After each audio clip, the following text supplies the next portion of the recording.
Welcome to Future Learners, the show designed to empower students, parents, and educators. Join us as we explore the ever-evolving landscape of schooling, learning, and what it takes to succeed in today's world. This episode is brought to you by Euka Future Learning, Australia's largest online, full-time education provider for pre-K through 12 students seeking a flexible, relevant, and meaningful education. Visit euka.edu.au today. Hello and welcome to another episode of Future Learners. I am Brett Campbell, CEO and Chairman of Euka Future Learning, and I'm joined by my wonderful co-host, as always, the wonderful founder and head of education of Euka Future Learning, Ellen Brown. How are you doing, Ellen? Well, thanks, Brett. Really excited to get into our topic today. Do you want me to tell you what it is? Well, in a second I do, because I did sort of task you with this week. I'm like, Ellen, what are we going to be talking about? And I know it's going to be a doozy.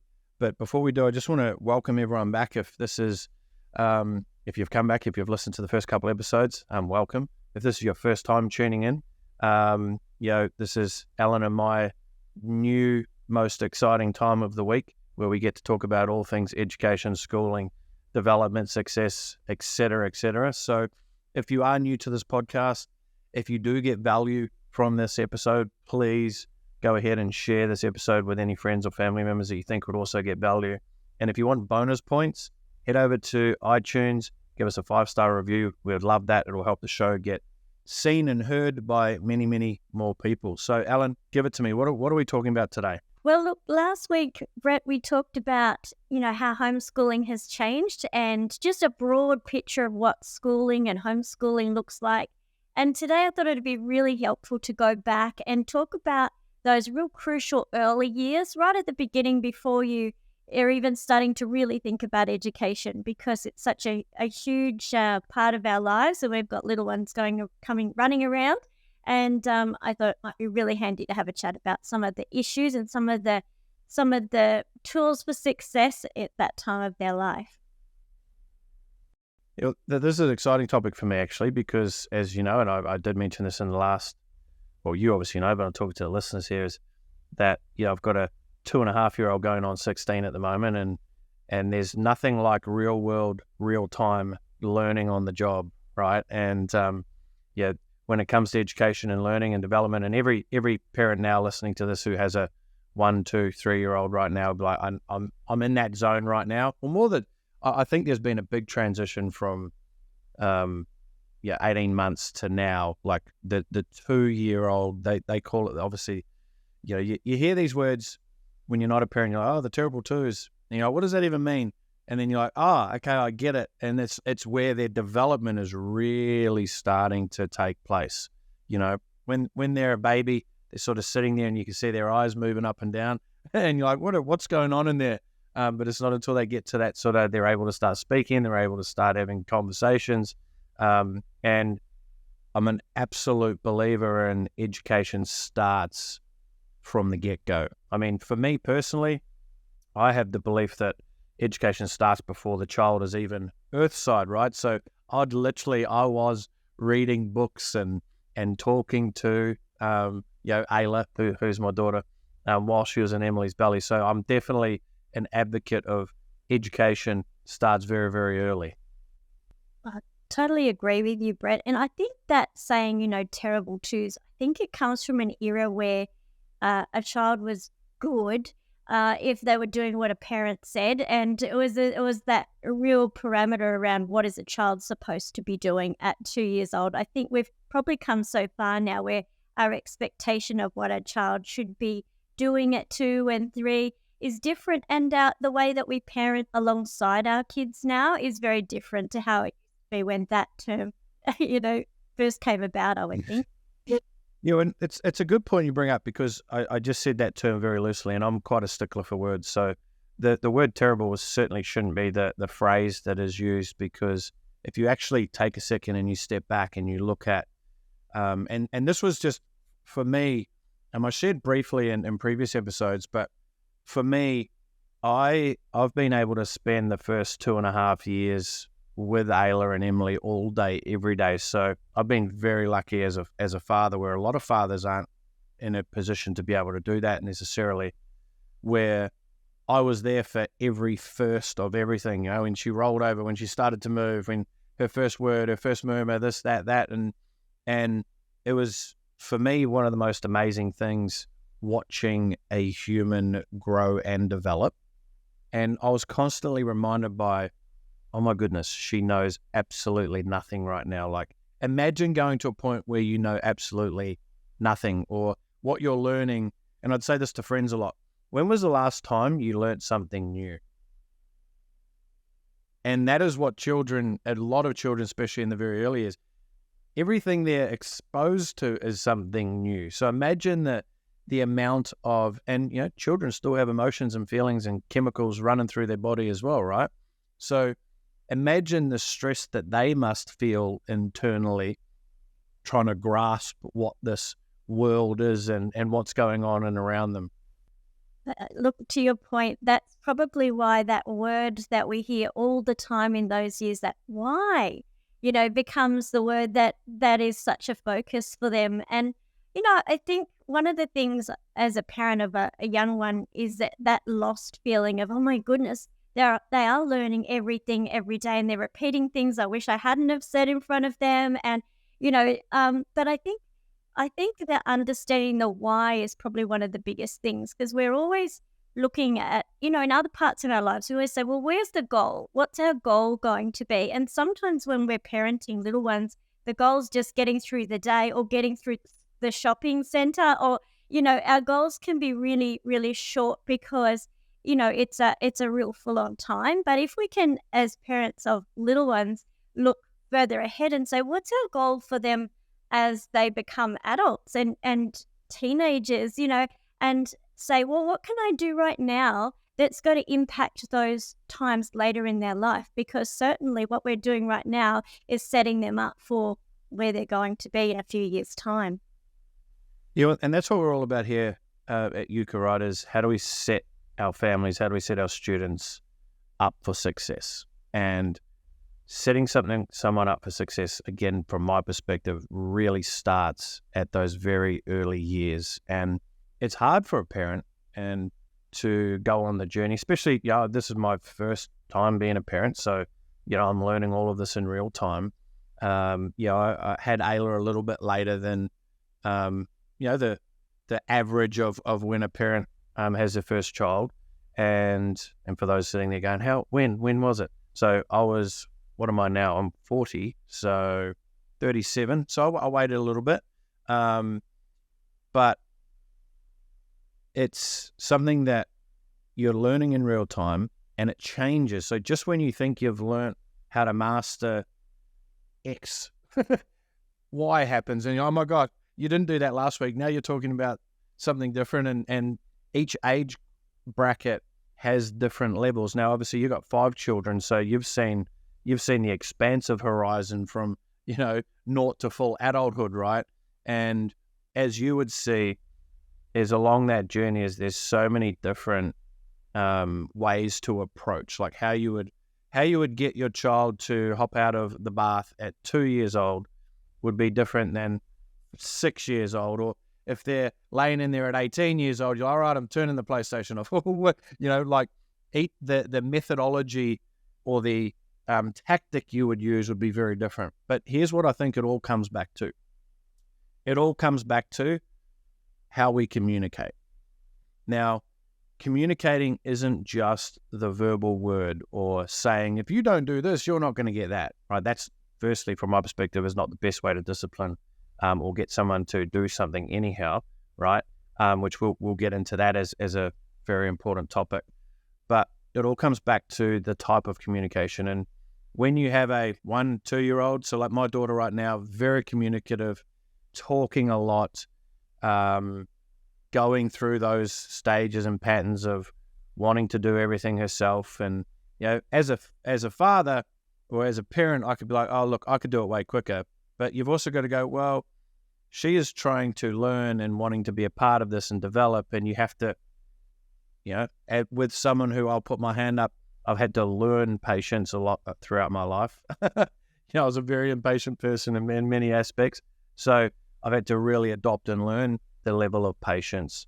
But it comes back to the communication. And now I can say words and I can say things and she will understand it a lot better, right?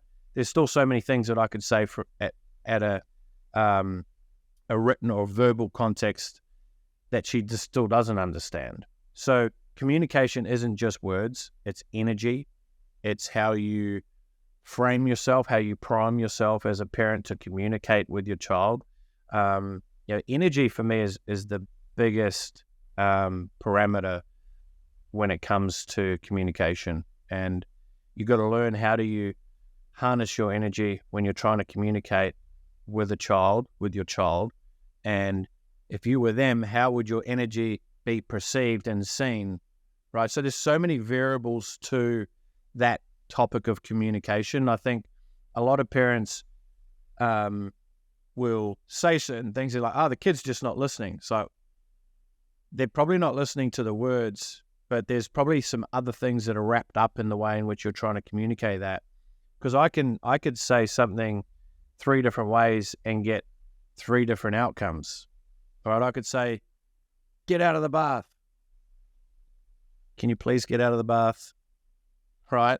Or get out of the bath. Like they all have 3 different, and that's that level of energy and the way that we sort of wrap up the communication within itself. So I'd love to know from your perspective, when we talk about the early years and if we look at from education, where do you think, and what are some of the things from your perspective, having obviously a lot of experience in that area yourself, what are some of the things that you could share with parents now who do have, younger children and they're sitting there and they're contemplating going, maybe I might look to homeschool my children, or maybe I might look for alternates. What would you be suggesting to them to do now?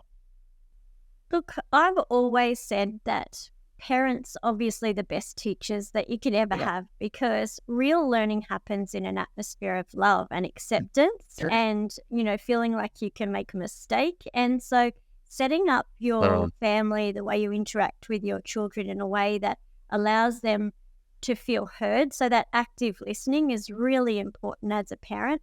But, I think one of the scary things for parents is when you hear yourself say something, you think, oh my goodness, I always said I would never do that when I'm a parent, but now I'm sounding like my own parent. I don't know if you've ever had that experience where you think, I was never going to say that, and all of a sudden I'm saying it, that kind of thing. I think one of the big important things is answering that why that I mentioned earlier, and understanding that, when I was a kid, and I know when you were a kid, Brett, as well, we did the right thing because we were afraid of punishment.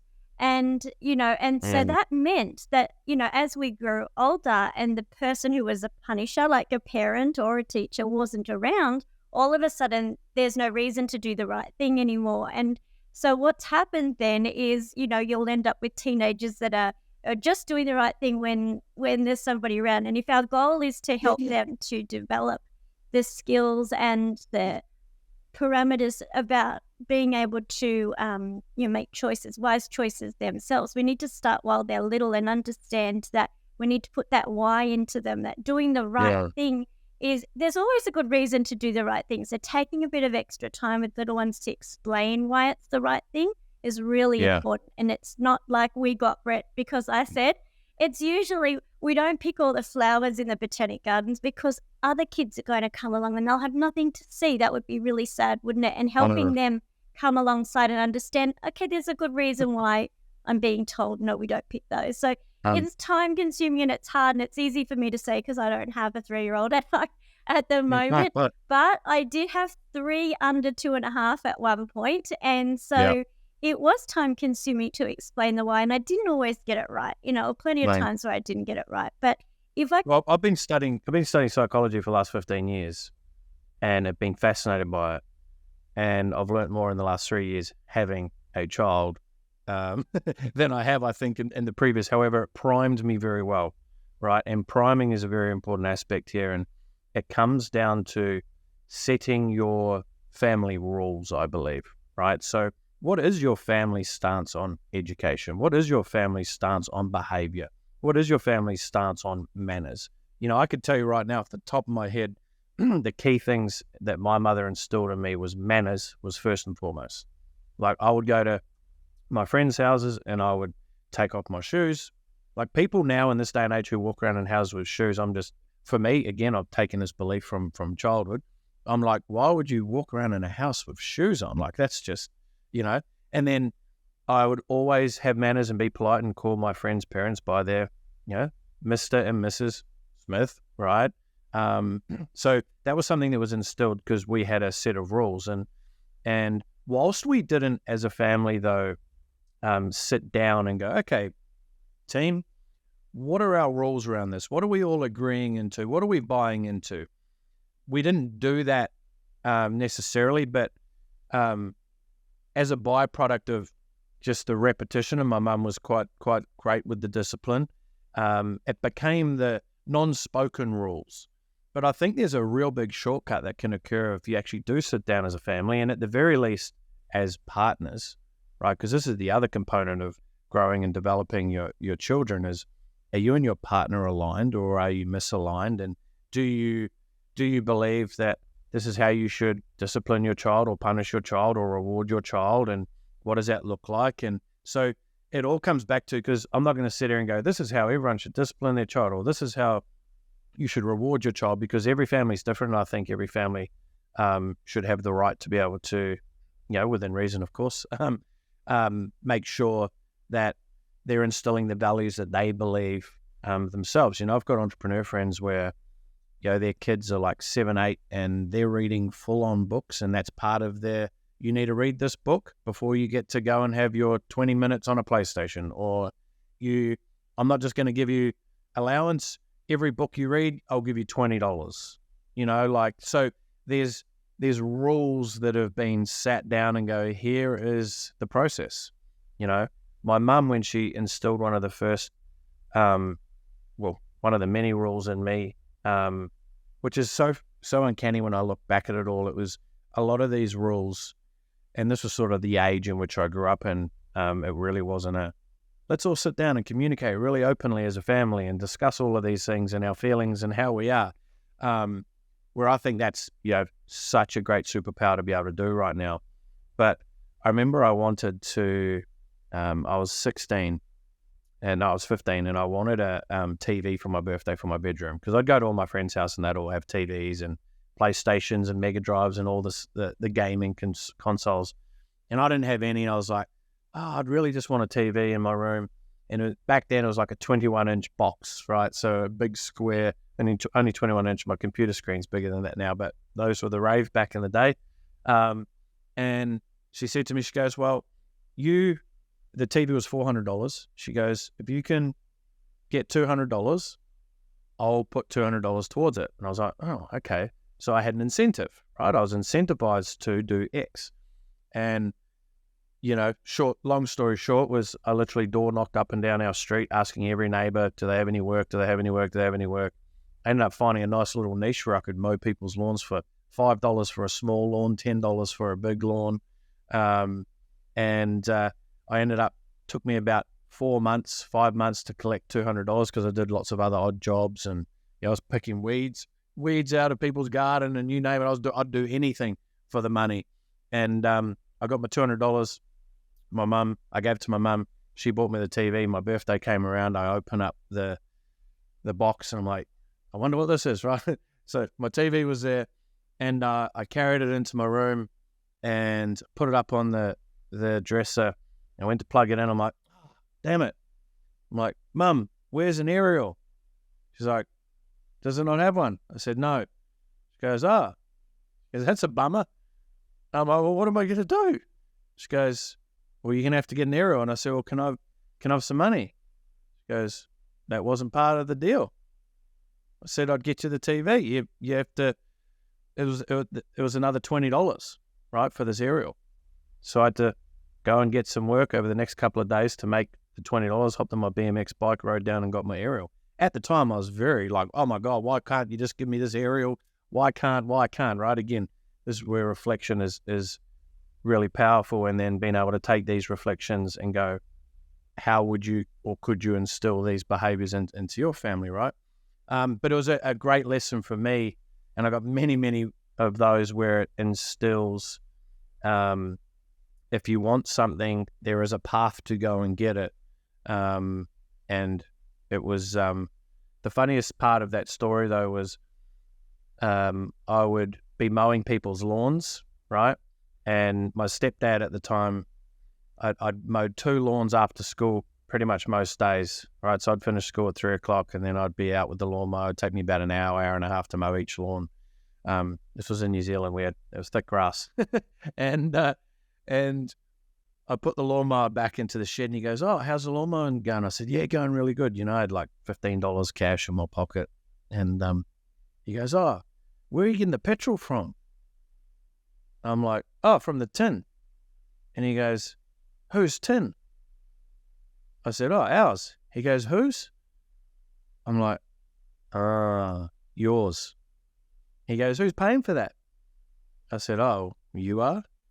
He goes, "Do you think that's fair if you're making money using the lawnmower and my petrol?" I'm like, "Well," and I made a deal. I said, "I'll tell you what I'll do. I'll mow our lawns for free if you give me the petrol." He goes, "That's a fair deal. Well done." And our lawn was like one of the biggest on the street, and I'd charge $10 for that lawn. And I went down to the petrol station to fill up the tin, and I filled it up, and it was like $2 to fill the tin up. And I was like, "Oh."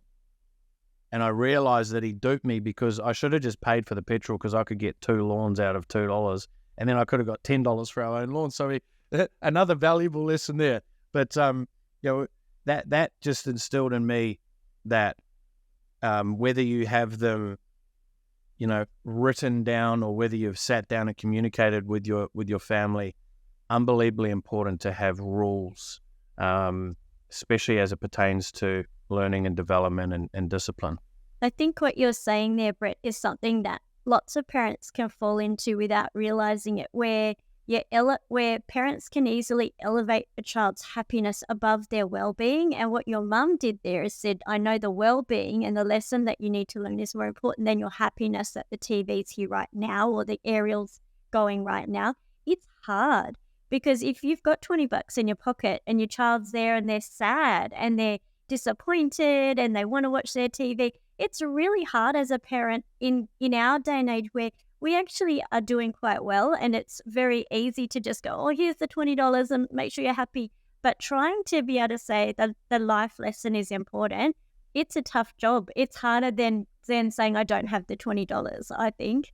I think it was made easier by my mum because she didn't have the extra $20, Yeah. but Yeah, absolutely. but it was But, nonetheless. day and age where everything is just so cheap, you can go to Kmart and your child can walk out with something every time you go to the shops, and then it's the birthday and you've got to say, "Okay, well, now we're going to get, just a few things here." But, so it's all about trying to say, okay, well, making some plans, like you say. And the other word that you said was, "Hey, team, let's sit down and talk about rules." And it was the word team, where parenting now, and especially with little ones, like taking the time to sit down and actively listen to their idea, even when they're 3, you can say to them, "Well, do you think we should draw on all the walls?" They'd probably think, "Yes, that's a really good idea." But if you explain that, later on you might not like it to be, so colourful, or maybe put some paper, it can help make the rules, even when they're small. They can understand what is helpful in a family and what's not helpful in. Well, right now we're actually getting the house painted, and I was telling Ayla this morning. I said, "Oh, look,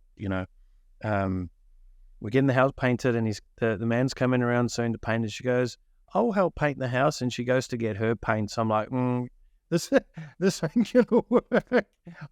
We're painting the house white, and all of your paints are different colors. No, so I was just like, "Look, you can't help the man today. He's gonna, but you could paint over here." But I love this, and I want to sort of double tap on this concept of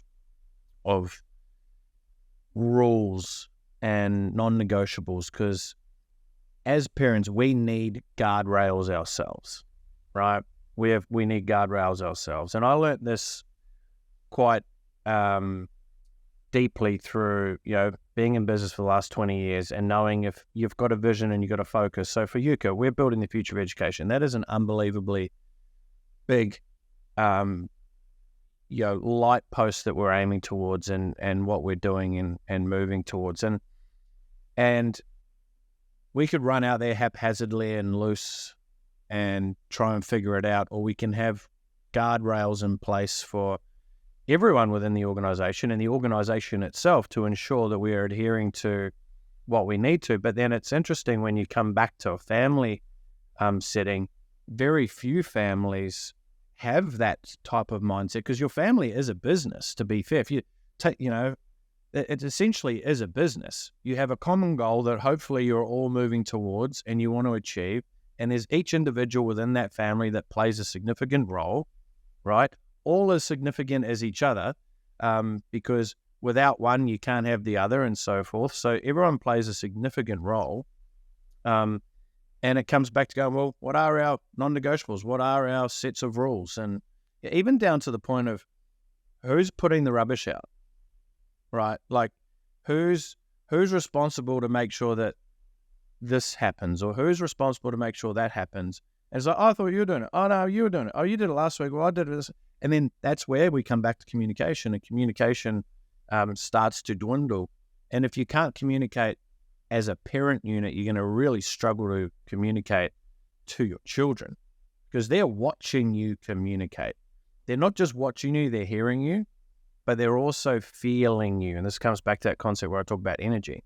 They're feeling the communication around you. So something that I'd suggest, and we'd love to know this as well. So wherever you're listening to this episode, if you're on YouTube or you're on social media or anywhere, let us know below anything that you do as a family unit as it pertains to rules or guidelines and things that you have in play. I think we get some really, really fun answers.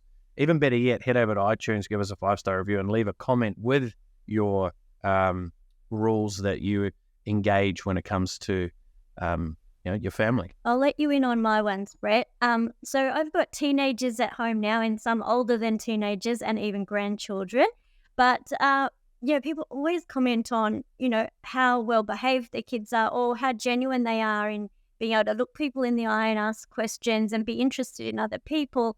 And look, I know I've been very lucky in that, but I feel like there's been two things that were non-negotiables for our family. And I was raising these ones as a single parent. So, it was just me making those decisions, but it was two things. One was respect people that are older than you. And the other one was treat others, think of others more than yourself. Those two things. Every other rule, like who takes out the garbage, it all comes into those two things. So why we don't pick the flowers at the park, or when we see somebody that's older, right from little, instead of going, the kids get fed first, giving them this message that they are first, I would say, no, visitors would go first, or this person's older than us, so they would go first. And teaching those things while they're really small, they might seem insignificant, but very quickly they learn, oh no, they look around. I would remember my little ones looking around to see if there was someone older that should go first, and showing honor to somebody that's older. So now these teenagers will walk up to someone and go to shake hands, and the adult will go, what? Even when they were little, they would do that, and the adult will go, but it just meant that they wouldn't come and barge in on conversations. They come and stand beside me and put their hand on mine and wait for me to say, excuse me, I'll just attend to what this little person is wanting, so that they're understanding that we're in a world where it's all about me, and it tries to look at us all as individuals, where a family is a team, and helping them learn those small things like thinking about respecting people who are older than them, and then thinking of others more than themselves, means that the things like fighting in amongst kids at home, that really helps with that, because they're already starting to think, well, whose toy was it, or who had it first? They can start to understand that from quite young if you have those. For me, that's worked wonders. So like you say, every family is different, but those two things have actually helped me right up through into their teenage years, where they are thoughtful about things like who takes out the garbage, Or here's mum coming with the groceries. I should just come out and give her a hand because I'm thinking of her more than the fact that I'm enjoying this game that I'm playing, So, yeah. Yeah, and a lot of that comes back to, one, obviously, developing, like you said, respect and manners within your family unit, which stems from you showing respect and manners to, your family unit first and foremost. Because, like I say, most children learn by how you act, and how you perceive. And this comes back to setting the values for your family and what's important to your family and what that means.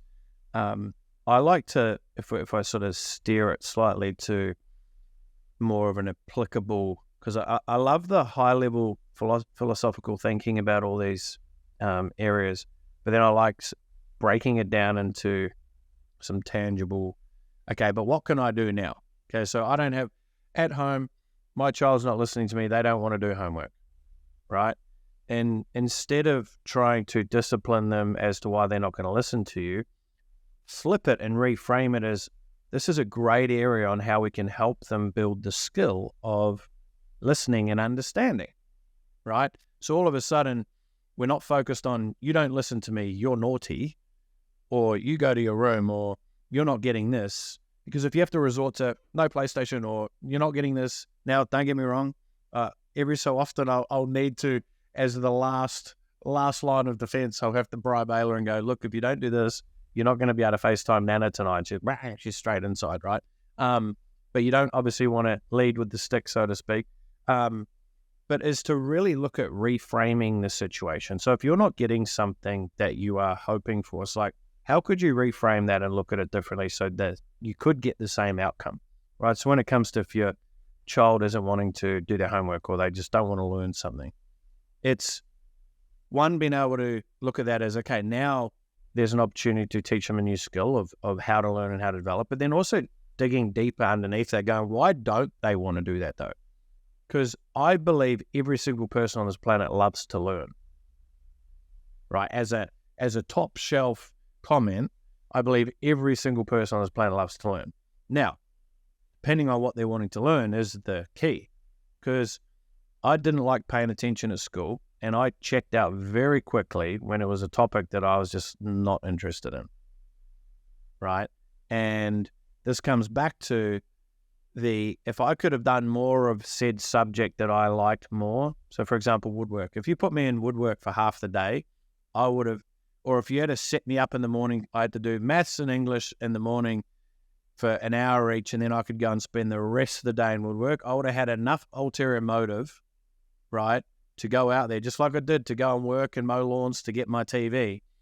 I would have seen a pathway that I would have been, you know what, this is teaching me a lesson that I do know that there's things in life that I'm going to have to do that I might not enjoy, right? Same talking with the team, this week, having conversations. It's like, look, there's going to be things in every person's job or every person's relationship that you're just not going to like and you're not going to want to do. But that is the lesson within itself, because good luck finding a world where you just enjoy every single thing that is occurring in your day. But it's like, how can you reframe it knowing that that is a reality, going, okay, now I know I don't need my child to be a mathematician, but they should learn the basic levels of math. So how can we wrap it up to make them see the value of, okay, you know what? I will do a little bit of maths because I then get to do a whole lot more of the thing that I love and enjoy. You've actually... Right, which is... Sorry, I was going to say, you've actually brought it right around to that area of school readiness. Lots of parents are, looking for how can they get their little one ready for school. What should I do now? Like you said, you've got a 2 and 3-year-old. You can see how much they love to learn. There's that old saying, every child is gifted. That some of them just unwrap that earlier than others. And I truly believe that to be true. But I think that's one of the things that can be really tricky. When I was a child, and we went to our first year of school, we weren't expected to know sounds or colours or numbers yet. We weren't expected to know any of those things. If we could sit quietly for a period of time, that was a wonderful accomplishment. If we could not necessarily call out, and if we could, go with a partner to the toilet, great, we were ready for school. And I think it's a bit unfortunate, when you look internationally at some of the European countries like, say, Norway, where their schooling starts a lot later and their expectations are that kids will play and grow and develop and slow down that learning process. I think that would be a wonderful thing. But in our country, that's not the way it is. I suppose that's why homeschooling has been something that a lot of parents of young children are drawn to, because it gives them the opportunity to develop fully without the pace that is necessary in schooling. So, for example, in Euka, we slowed down that learning of sounds over 2 whole years rather than the first week of school, which is quite common to have 4 or 5 sounds to come home with. And then, 3 or 4 weeks in, you're behind. Like, I can't believe how many times I hear people with kindergarten children saying, oh, my child failed kindergarten. And you think, how can you fail kindergarten? And so that brings people to this, I've got a 3 or a 4-year-old and I'm thinking about school and they're not ready because they don't know their colours yet or they don't know their sounds yet or things like that. And so it's a real pressure, really, to have kids getting ready earlier and earlier, whereas focusing on play and independent skills and the ability to listen to others and answer some questions, they're the real vital things that we need to work on.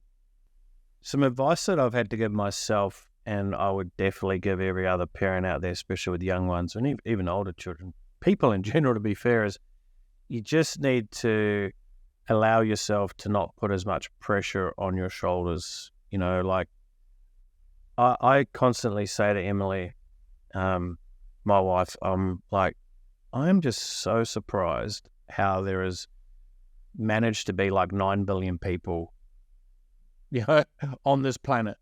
Like, parenting is hard. And if you take it unbelievably serious, and I started that because one of my biggest dreams is to be the best father that I could ever be, right? And I've been thinking about it ever since I was 4 years old when my family split up. And so from that very early years, for me, it was like, when I'm a father, I'm going to be like this, I'm going to be like that, I'm going to be like this is what I want, this is how I'd love it to be. And you add so much pressure onto your shoulders that really doesn't necessarily need to be there. And learning a few techniques and a few different ways of how you could approach it differently, especially if it's not working for you now or you don't feel like something's working. The reality is it is actually working, just in a form that you might not think it is, right? And if you live through the lens that I do, is everything's happening the way it's happening because it is. It's a very nice frame to be able to reconcile, going, you know what, you're doing the best of what you got. You're giving it a crack. You're listening to this show right now. You're getting extra tips and ways on how you could potentially look and approach things. And it comes back to just allowing yourself to take a little bit of pressure off your shoulders. Like Emily, she wants to be an amazing, perfect mum, and she takes things a little bit more seriously than me and puts more pressure on herself than me. And I'm like constantly saying, hey, look, we're doing an amazing thing. We've got a beautiful, healthy girl. Yeah, she doesn't listen to you. And yeah, she probably has you wrapped around her finger a lot more than me, because this is the other dynamic. Generally in a family, there will be someone who will naturally discipline more, or they will be the person that is not as much of a pushover as potentially the other parent. And you got to know that that's just a beautiful synergy in many ways, because everything's trying to bring itself back into equilibrium. And I think it really wraps back into the concept of setting some basic parameters for you and your family is a great starting spot, and no matter how old your child is right now, sit down and go, and here's a great exercise you can do. What would the perfect, well, I'll take that word away because it can have misconnotations to people, because there's nothing that's absolutely perfect. What would the ideal family unit look like, right? How would we operate? How would we communicate with each other? How would we, if there was a disagreement, how would we resolve that? Like, what's the ideal way in how that could happen? What would be ideal if we wanted Ayla to be able to go and read this book or that book or do X, Y, Z. Like, paint the actual picture of what your ideal will look like. Know that that idea will most likely never eventuate in full in full order, but the reality is you have to start by setting some parameters. And once you start to see some success in one area, oh my gosh, that actually worked. You just have to keep repeating, and then you set the next one. And it's if you adopt the family unit into a way in which you're actually growing and evolving, right? You're not stagnant. For many people, it might feel like they're stagnant because it's Groundhog Day doing the same thing. You're not. You're aging. Everyone's developing, right? And if you look at it as how do we progress and grow and evolve and have more love and have more care and have more X, Y, Z within our family unit, what would we need to do? And I'll tell you what, just by even thinking about it, it can change the way in which your family evolves together, you know. Any final thoughts on that, Ellen? We've crushed past our time here. This is a great topic of discussion. Yeah, it sure is. And there's so many little topics within that we could just talk about, you know, but I think what you're saying is exactly right. If you can look at a big picture and say, you know, talk to people who have been there before. I think, you know, like everything in life, there's wisdom that can be gained from people who've been there before. But I'd also say comparison is just such a poison when it comes to your parenting journey. You know, looking at what your social media is full of people who are showing the shiny, bright pictures of them and their family and not the reality of real family life. And so being able to, you know, put away any kind of comparisons, make sure you're not doing that to anybody else, you know, as well. And just like you said, Brett, being flexible in what you're doing with your child, because as you're learning and growing with your child as a parent, you'll see something and think, oh, I'll adopt that. I'm going to take that, you know. And I would absolutely say that these years up to 5 years old are the hardest parenting years. And some people find that funny, think, oh, but what about teenage years? I truly believe if you can get these years and put the work in and really say to yourself, okay, I'm not going to make happiness the number one goal here for my child. I'm going to think about their whole self. Then by the time you get to teenagers, you've got some great friends in the family and a true team. So it's a tough time, but it's really worth the work that you put in while they're little. Yeah, it absolutely is. And I can't speak highly enough to the concept of repetition. That's all it is. You know, it's sets and reps. It's time on the mat. It's the black belt does the exact same moves as the white belt. The black belt can just perform them with precision because they've done it a million times more. And it's just the consistency in seeking an outcome. And that's like anything in life. If you want to get fit and healthy, it's not going to happen overnight.